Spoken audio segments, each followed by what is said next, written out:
Hello, नमस्कार साथियों। देखिए आज आप लोगों का कितने जनवरी है? 7 जनवरी है।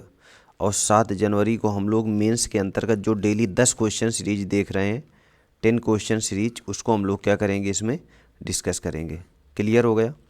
तो इसमें हम जो देखिए जो हमारा जो क्वेश्चन है, इसमें हम डेली 10 क्वेश्चन को कैसे कराते हैं। पहली बात तो जीएस के 8 क्वेश्चन हो जाते हैं और यूपी स्पेशल, आपको बता दें यूपी स्पेशल के आपके 2 क्वेश्चन रहते हैं, जीएस पेपर 5 और जीएस पेपर 6। ठीक है ना? तो इनको हम लोग क्या करते हैं, बहुत अच्छे तरीके से सॉल्व करते हैं। तो जो इनकी पीडीएफ है वो मैं अपने पेड बैच में प्रोवाइड कर चुका हूँ। ठीक है ना? तो वो लोग इनको सॉल्व कर रहे होंगे। अगर आपको मेंस निकालना है या 2025 से संबंधित तैयारी करनी है या 2024 का मेंस देना है, तो अभी से आपको ये कंटिन्यू 10 क्वेश्चन की सीरीज सॉल्व करना ही पड़ेगा। चाहे आप यहाँ से करिए चाहे जहाँ से करिए, लेकिन 10 क्वेश्चन करना पड़ेगा। तो चलिए हम लोग पहला क्वेश्चन देख लेते हैं। ये करंट से रिलेट करके क्वेश्चन रहते हैं। विश्व स्तर पर पाम ऑयल उत्पादन के भौगोलिक वितरण की जाँच करें तथा इनके क्षेत्रों की सांद्रता के जिम्मेदार कारणों पर चर्चा करिए।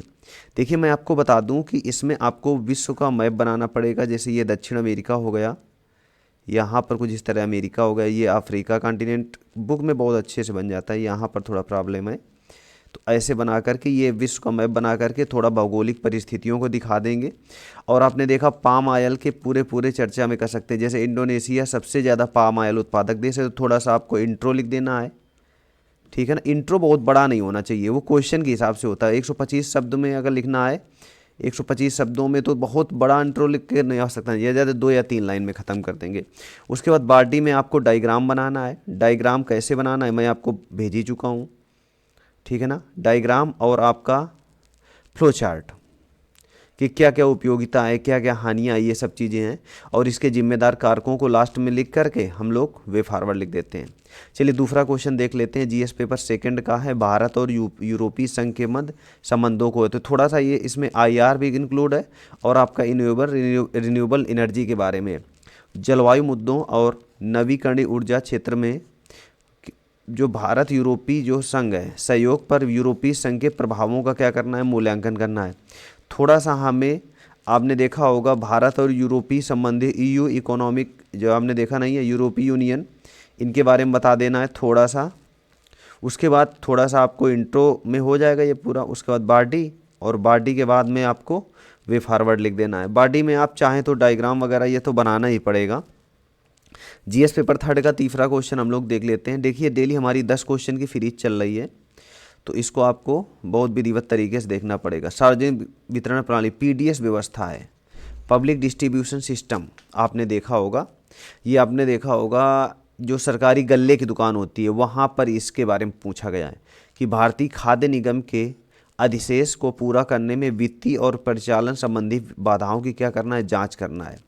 पहले नंबर पर ये स्टेप हो गया। दूसरे नंबर में सरकारी निवेश और क्षमता विस्तार में वृद्धि इन चुनौतियों का प्रभावी ढंग से समाधान कैसे कर सकता है। देखिए जो क्वेश्चन है 2 स्टेप में सॉल्व करना है, 150 शब्दों में करना है आपको। तो यहाँ पर थोड़ा सा इंट्रो लिख देंगे एफसीआई के बारे में कि खाद्यान्न उपलब्ध कराना है। उसके बाद जो हमारा मेन जो हिट पॉइंट रहेगा वो क्या रहेगा, वित्तीय और परिचालन संबंधी बाधाओं के बारे में। तो बाधाओं को हम लोग डायग्राम में बनाएंगे और फ्लो चार्ट में दिखा देंगे। ठीक है ना? मैं इनकी पूरी पीडीएफ आपको भेज चुका हूँ, फ्लो चार्ट में दिखा देंगे। और आपने ध्यान दिया होगा सरकारी निवेश, तो इनके कुछ सॉल्यूशन दिखा देंगे। क्या दिखा देंगे? सॉल्यूशन लास्ट में वे फॉरवर्ड। ठीक है ना? बहुत आसान है, आप लगे रहिए कंटिन्यू, बहुत अच्छे से मिल पाएगा। उसके बाद देखिए कुछ जीएस पेपर 1 का ये क्वेश्चन है। ठीक है ना? जीएस पेपर 1 का क्वेश्चन है ये, यहाँ पर जियोग्राफी का, रबड़ उत्पादक देशों के वितरण का वर्णन करते हुए उनके द्वारा सामना किए जाने वाले प्रमुख पर्यावरणीय मुद्दों पर क्या करना है, आपको प्रकाश डालना है। ठीक है ना? तो अब जैसे जैसे रबड़ का जो पेड़ होता है वो आपने देखा होगा, इसके लिए 200 सेंटीमीटर से 250 सेंटीमीटर अधिक वर्षा की आवश्यकता पड़ती है, सबको ये मालूम होगा। तो अब अनुमान लगा सकते हो कि जैसे भारत का मैप बना दो ऐसे थोड़ा सा, तो दक्षिण भारत में हो जाएगा, या विश्व का मैप बना दीजिए तो 0 डिग्री लाइन के आगे पीछे हो जाएगा, है ना? ये तो इतना तो आप लोग बहुत अच्छे से जानते हैं कि ये ऐसे आ गया तो 0 डिग्री लाइन में यहाँ पर आ जाएगा।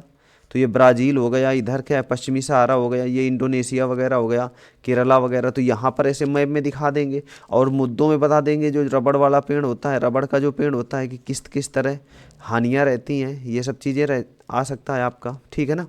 तो कहीं डाउट तो नहीं है, इसको अच्छे से लिख लेंगे।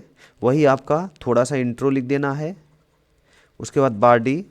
और आपने देखा होगा जैसे थाईलैंड विश्व का सबसे बड़ा रबड़ उत्पादक देश है, थाईलैंड को दिखा देना, ये भारत के बगल में यहाँ पर थाईलैंड, बस थोड़ा सा वे फॉरवर्ड लिख देना।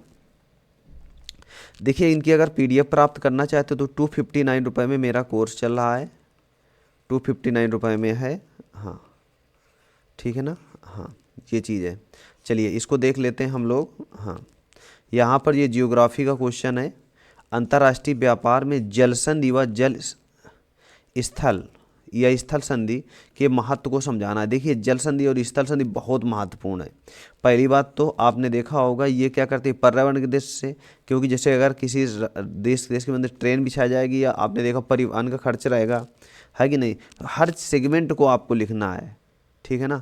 सुरक्षा की दृष्टि से, व्यापार की दृष्टि से, पर्यटन की दृष्टि से, मतलब हर एक चीज़ डायमेंशन मैं आपको इसका पूरा पीडीएफ में भेज चुका हूँ मेंस ग्रुप पर, तो उसको आप लोग देख सकते हैं। Thank you. उसके बाद देख लेते हैं हम लोग जीएस पेपर सेकंड का क्वेश्चन है ये, और आपने देखा ये शासन व्यवस्था के अंतर्गत आता है। 5वीं औद्योगिक क्रांति के प्रादुर्भाव ने ई गवर्नेंस को सरकार का अविभाज्य अंग बनाने की पहल किया है। चर्चा करना है, यहाँ पर देखो चर्चा है, लिखना। तो 5वीं जैसे आपने देखा जो एआई टेक्नोलॉजी हो गया, साइबर क्राइम, बहुत सारी सुविधाएं, इसमें मैं पूरा फुल आंसर दे चुका हूं आप लोगों को, तो बहुत विधिवत तरीके से लिखना है। बाकी जो आपके यूपी स्पेशल क्वेश्चन है वो अन्य देता हूं आपको अलग से। तो अगर हमारे पेड बैच में ज्वाइन होना चाहते हैं तो मात्र 259 रुपये में है। उसके बाद बहुत कुछ ऑफर है, अभी लाइव टेस्ट आपको कराएंगे, लाइव टेस्ट हमारा 8 बजे रहता है, तो ये ध्यान रखिए। कल नहीं करा पाए थे टाइपिंग की वजह से, मैंने सोचा ये टाइप्ड हो जाएगा। चलिए ठीक है, आज के लिए इतने रखते हैं, थैंक यू।